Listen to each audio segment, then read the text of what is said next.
सिवान के पूर्व बाहुबली सांसद मोहम्मद शहाबुद्दीन जेल से रिहा हो गया है। सैकड़ों की तादाद में शहाबुद्दीन के समर्थक उसके स्वागत के लिए पहुंचे हैं। शहाबुद्दीन भागलपुर जेल में बंद था।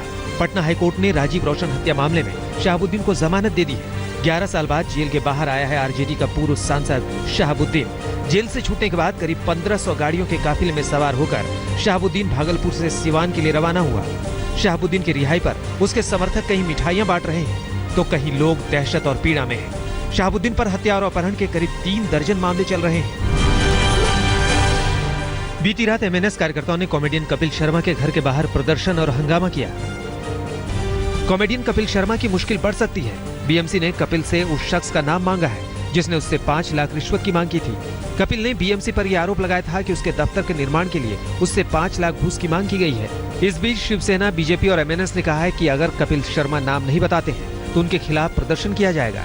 शिवसेना नेता संजय राउत ने तो कपिल के ऑफिस को अवैध निर्माण बताते हुए गुंडा एक्ट के तहत उसकी गिरफ्तारी की मांग की है।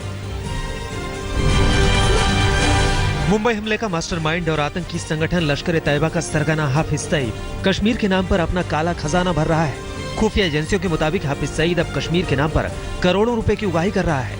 सईद के लोग पाकिस्तान में खुलेआम पैसा उगा रहे हैं। सईद लोगों से यह कहकर चंदा मांग रहा है कि कश्मीरियों के पास खाने को पैसा नहीं है, आप उनकी मदद करें। उनके पास इलाज के लिए पैसा नहीं है, आप उनकी मदद करें।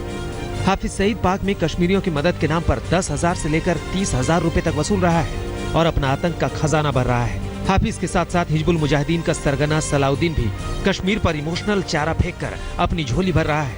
हैरानी तो यह है कि हाफिज सईद और सलाउद्दीन के गोरख धंधों को पाकिस्तानी खुफिया एजेंसियों और स्थानीय प्रशासन का साथ भी मिला हुआ है। जम्मू कश्मीर के उधमपुर के रहने वाले नबील अहमद वानी ने बीएसएफ की भर्ती परीक्षा में टॉप आकर घाटी के गुमराह लड़कों के लिए मिसाल पेश की है। दिल में देश की सेवा करने का जज्बा रखने वाले नबील ने इससे पहले भी कई बार अर्धसैनिक बल भर्ती परीक्षा में शिरकत की, लेकिन उसे कामयाबी नहीं मिली थी। लेकिन इस बार अव्वल आकर उसने न केवल अपने सपने को पूरा किया, बल्कि नबील का कहना है कि घाटी में रास्ते से भटके हुए युवाओं को पत्थर की जगह पेन पकड़ना चाहिए। इसी में उनकी और राज्य की भलाई है। दिल्ली के स्कूल में दाखिले के लिए दर दर भटक रही है एक पाकिस्तानी हिंदू लड़की। इस लड़की ने चिट्ठी लिखकर सीएम अरविंद केजरीवाल से गुहार लगाई है। ये पाक हिंदू लड़की भारत में बेहतर तालीम हासिल कर बड़ा होकर पुलिस अधिकारी बनना चाहती है। 2 साल पहले अपने परिवार के साथ मधु नाम की लड़की दिल्ली में आकर रह रही है। पिता का इंतकाल हो गया और माँ वापस पाकिस्तान लौट गई है, लेकिन मधु अपने भाई और दूर के चाचा के साथ संजय नगर कॉलोनी में रह रही है और यहीं के सरकारी स्कूल में 9वीं में दाखिला चाहती है। हालांकि दाखिले में देरी की वजह से उसकी पढ़ाई चौपट हो रही है।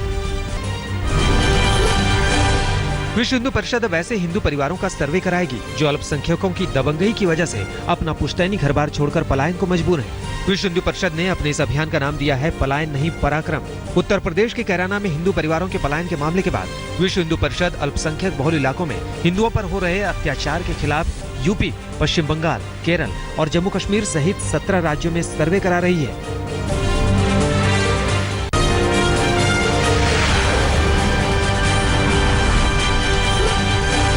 अपने पंजाब दौरे के तीसरे दिन आम आदमी पार्टी के संयोजक और दिल्ली के मुख्यमंत्री अरविंद केजरीवाल लुधियाना में आज विधानसभा में टिकट के उम्मीदवारों से मुलाकात करेंगे।